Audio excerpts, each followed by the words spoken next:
par exemple, quand on vote RN, est-ce qu'on peut en discuter facilement au boulot, entre amis? Est-ce qu'on peut le dire? Lorsqu'on ne vote pas, est-ce qu'on peut l'assumer alors que tout le monde est parti voter?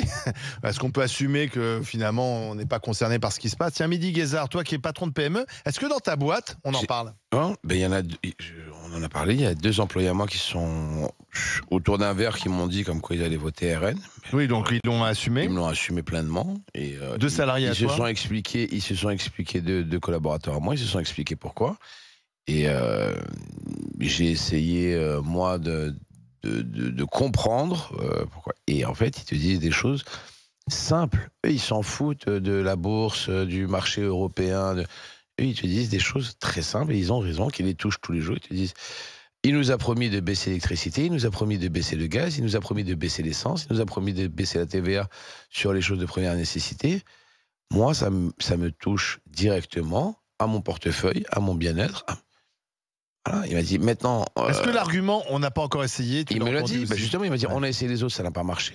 Alors que c'est pas du tout des gars qui sont dans une optique raciste ou quoi que ce soit, mais ils te disent, Donc le pouvoir on a d'achat tout essayé, et ça le ne fait marche qu'on n'a pas pas. encore essayé. Et c'est pas Ça Eric ne marche Ciotti qui pas. les attire. C'est pas Eric Ciotti qui les Non. attire. Il me dit, on a tout essayé, ça ne marchait pas.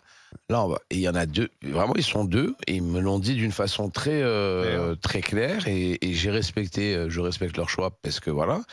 Mais tu peux pas leur en vouloir d'essayer quelque chose qu'ils n'ont jamais vu par rapport à ce qui se passe. En fait, encore une fois, les gens ne votent pas pour le RN. Les gens votent contre le gouvernement. C'est un vote de sanction, comme il y en a eu Mais plusieurs. moi, je pense que c'est aussi un vote d'adhésion. Parce que j'entends ça beaucoup, ça. Oui, non, mais bien sûr. Mais je pense que c'est aussi un vote d'adhésion à ce qu'ils racontent. Alors après, on est d'accord ou pas, mais je pense qu'il y a un vote d'adhésion. D'ailleurs, et c'est pour ça qu'ils sont aussi aujourd'hui. Emmanuel Devilliers, est-ce que toi, autour de toi, est-ce qu'en famille, vous en discutez ou c'est des sujets Alors moi, la tabous? politique, Chez les Devilliers, oui. C'est un peu comme une piscine. Ma mère, qui n'est plus de ce monde, qui est disparue en 2006, nous disait à ses fils, vous êtes des biturés de politique. Donc on est coutumier du fait. On est plutôt quand même s'il peut y avoir des variations comme dans un orchestre, on est plutôt quand même sur une ligne consensuelle.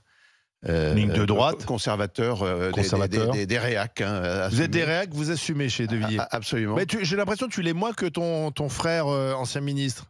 Chacun voit. Ah, c'est son frère. Ah oui, bah tiens, alors, mais... Elina. Mais non, alors là, Elina. J'avais pas fait. Alors celle-là. Il est 10h27, elle vient de se réveiller. Bonjour Elina, comment ça va? Tu vas bien? Je peux pas qu'il n'y a pas un petit air de famille. Un petit jus d'orange, un petit café. Au GG de l'année, au grand GG de l'année 2017, Général Pierre de Villiers, mon autre frère, faire appel. Ah aussi, c'est son frère, c'est exceptionnel au GG, ce qui est vraiment une incartade quasi répréhensible au GG. Je fais appel au devoir de réserve. D'accord. Bon. T'as pas vu qu'il y avait quand même une petite ressemblance quand même physique Non. même? Écoute, Non.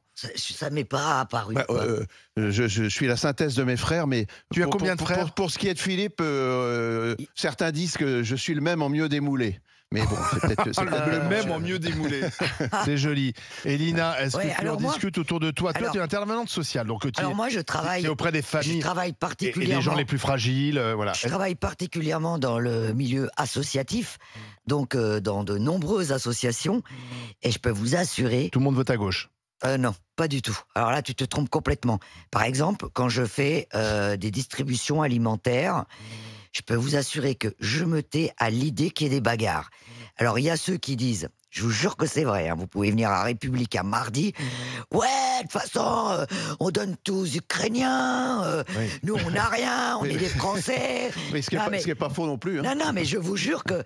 Et moi, évidemment, il me pose... Par exemple, il y en a un qui est obsédé par Jean-Marie Le Pen. Ah bon? Alors lui, Marine Le Pen, il me dit, quand Marine Le Pen va arriver, je vais avoir... Donc, parmi ceux que tu vois et qui sont pas les... Voilà, à qui tu donnes des repas, etc., on vote RN.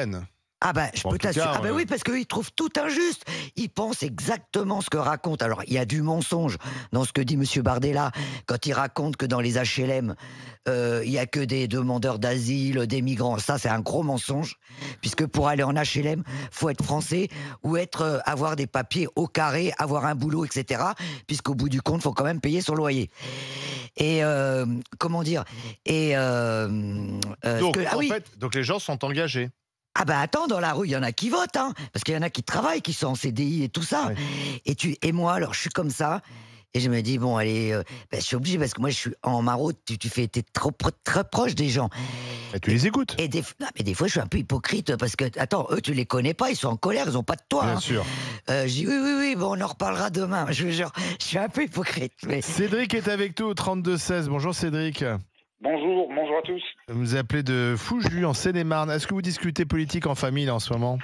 Oui, volontiers. Oui, alors la famille déjà, dans un premier temps, avec ma femme, et puis la famille proche, plus particulièrement avec mon frère, avec qui je n'ai pas du tout les mêmes idées politiques. Vous engueulez ou vous arrivez à discuter? C'est tendu, mais on s'écoute, on arrive à s'écouter, et c'est ce qu'on peut... ce n'est pas tabou. C'est le mot qui a été évoqué avec Alexandre, me semble-t-il, au Standard. C'est ça. Il ne faut pas que ce soit tabou. Il faut pouvoir en parler librement, même si nous avons l'un et l'autre des opinions différentes. Et donc on peut discuter, pas être d'accord, et on se retrouve le dimanche prochain autour du gigot sans problème. Si toutefois il y a la possibilité de se retrouver dimanche, et pourquoi pas autour d'un gigot, oui. Non, mais parce que vous savez, je vais vous dire une chose. Nous, quand on a créé les Grandes Gueules avec Alain Marchal il y a maintenant 20 ans, bientôt, on a toujours pris cette image. C'est-à-dire qu'on voulait faire un repas de famille avec des gens qui, dans la vie, se croisent pas forcément parce qu'ils n'habitent pas au même endroit, ils n'ont pas le même statut social, les mêmes boulots, les mêmes fréquentations, etc. Mais on les met ensemble, un peu comme dans une famille, où dans une famille, on peut être très différent de ce frère, de son oncle, etc., de pas vivre au même endroit, pas avoir les mêmes... Mais on se retrouve, on s'engueule, on discute politique, mais on a plaisir à se retrouver tous les dimanches, voilà. Et ça, c'était un peu quand même l'idée des Grandes Gueules. C'est-à-dire que je suis de la famille de Bruno Poncet. Donc ça veut dire que Mehdi Guézard est de la famille de Bruno Poncet. Mais on a toujours un cousin gauchiste Bruno, dans une famille. C'est pas possible. Non, mais Cédric, vous y arrivez, même avec votre frère. Oui, tout à fait, oui. Pourtant, on a des idées diamétralement opposées. Moi, j'étais plus proche de ses idées en étant plus jeune. Lui, il est resté fidèle à ses choix politiques. Les miens ont évolué sans regret. Hein, et quels que soient les résultats dimanche... Je les respecte aujourd'hui. Voilà, quels que soient les résultats dimanche, vous respectez les idées des uns et des autres. Ça me semble essentiel. Puis, parfois, c'est plus compliqué. Il y a des gens qui s'engueulent à vie dans les familles à cause de la politique. Hein. Lorsque j'entendais tout à l'heure, c'était déjà évoqué hier, mais lorsque je vous entendais parler des agressions qui ont eu lieu, moi, ça m'atterre, quoi. Il y a des familles qui se sont déchirées à cause de la politique. Oui, qui ne se parlent plus. Hein. Il y a des familles, Cédric, qui se sont déchirées. Entre tout, Le Pen, ça va? Vous allez bien? Je dis ça. Tu parles de la famille Le Pen? Oui. Pourtant, ils pensent tous la même chose, mais ils se déchirent. Donc, on peut même penser la même chose et se déchirer. Merci Cédric d'avoir appelé au 32-16. L'alerte pour l'expérience RMC, c'est maintenant, c'est à vous de jouer si vous voulez assister à la demi-finale mardi prochain. Demi-finale peut-être avec l'équipe de France à 21h. C'est à Munich. Si vous voulez gagner ce voyage à Munich, vol et hôtel, la rencontre avec les équipes d'RMC avant le match et vos 2 places, eh bien vous envoyez dès maintenant, vous avez 5 minutes, le mot euro au 7 32 16. Euro au 7 32 16. Après Cédric, nous donnons la parole à Benoît du côté des Hautes-Alpes. Bonjour Benoît. Oui, salut les GG. Est-ce que vous discutez facilement en famille, au boulot, de politique ou avec vos amis? Alors oui, bien sûr, c'est le gros débat actuel, hein, sauf que nous, on était tellement perdus ces derniers temps entre nous. Alors on est un petit groupe, on a pas mal d'engagement dans les conseils municipaux, etc., à droite à gauche. Et donc on a gardé cette habitude de se réunir, droite, gauche, agriculteurs, enfin voilà, donc 5-6 à chaque fois. Et donc lundi soir, on s'est envoyé un SMS et on s'est réunis pour faire le point. Ça s'est très bien passé, hein, on a consommé un peu des produits locaux de chez Didier Giraud, là c'était pas mal. Et du coup à la sortie, en fait on est toujours perdu et personne vote RN par contre chez nous. Et c'était savoir si on allait voter pour la gauche, quoi. Et vous étiez combien? On était 6. Ah, c'est pas mal. On était 6. Ah oui. Alors, ce qui est ressorti, le problème, c'est l'histoire du barrage, quoi. En fait. Ah oui, ceux qui veulent faire barrage ou ceux qui veulent pas faire barrage. Ouais, voilà, c'était plus ça le débat. Alors qu'est-ce qui en est sorti? Les tendances gauche, c'était facile. À gauche, on fait barrage. Plus le reste, on avait voté habitués à pour faire la barrage majorité. à gauche. Voilà, Et à droite, ou au centre, on hésite à voter pour la gauche. Ouais, en fait, c'est ce qui en est ressorti, c'était, alors je sais pas si on avait le droit de le dire, ce qu'on va voter du coup, mais c'était plus aller à la pêche, quoi. Aller à la pêche. Ouais, mais je pense, je veux dire, sincèrement, cette discussion, beaucoup tout le monde là. Exactement. Et je pense qu'il va y avoir une abstention. Et qu'il va y avoir une abstention. Quand on cherche de l'énergie avec tous les barrages, l'hydroélectricité a de l'avenir. Oui, c'est vrai. C'est vrai que si on construit autant de barrages. Je vais même aller plus loin. En fait, on était prêt à voter pour c'est une candidate, c'est une ex-PS. Donc, on était prêt à voter des deux mains pour elle. Vraiment, des deux mains. Sauf que quand elle sera à l'Assemblée, elle votera la même chose que LFI. Donc, en fait, c'est ça le blocage. Bon, écoutez, Benoît, je vous en laisse discuter avec vos amis. Vous avez jusqu'à dimanche pour trouver. Est-ce que l'abstention ne va pas refaire son apparition pour le deuxième tour? C'est une bonne question. Ouais. C'est ça, moi, je pense. Moi, franchement, j'ai vraiment peur de ça. Je pense qu'il y aura moins de participation au deuxième tour. Exactement. Je pense que l'abstention va reprendre la part belle ce dimanche-là parce que les gens vont être dégoûtés. Des calculs politiques. Non, mais une partie des gens va être dégoûtée des petits calculs politiques qu'il y a eu tout au long de la semaine. Et les personnes ont compris comme quoi c'était juste un appareillage politique, c'était une tambouille politique qui ne voulait plus s'arrêter.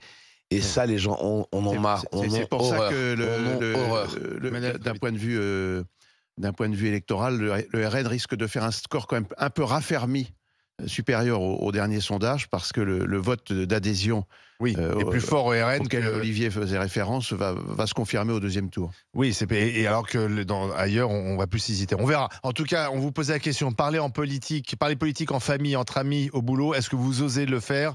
C'est une petite consultation lancée rapidement sur notre compte X, et vous dites oui, heureusement, à 56,9%, non, par pitié, à 43,1%. Donc c'est quand même le oui qui l'emporte, enfin, il y en a 43% qui disent non, surtout pas parler politique. Dans un instant, les Français en direct, nous repartons sillonner la France, nous serons du côté du Vaucluse. RMC, jusqu'à midi. Les grandes gueules.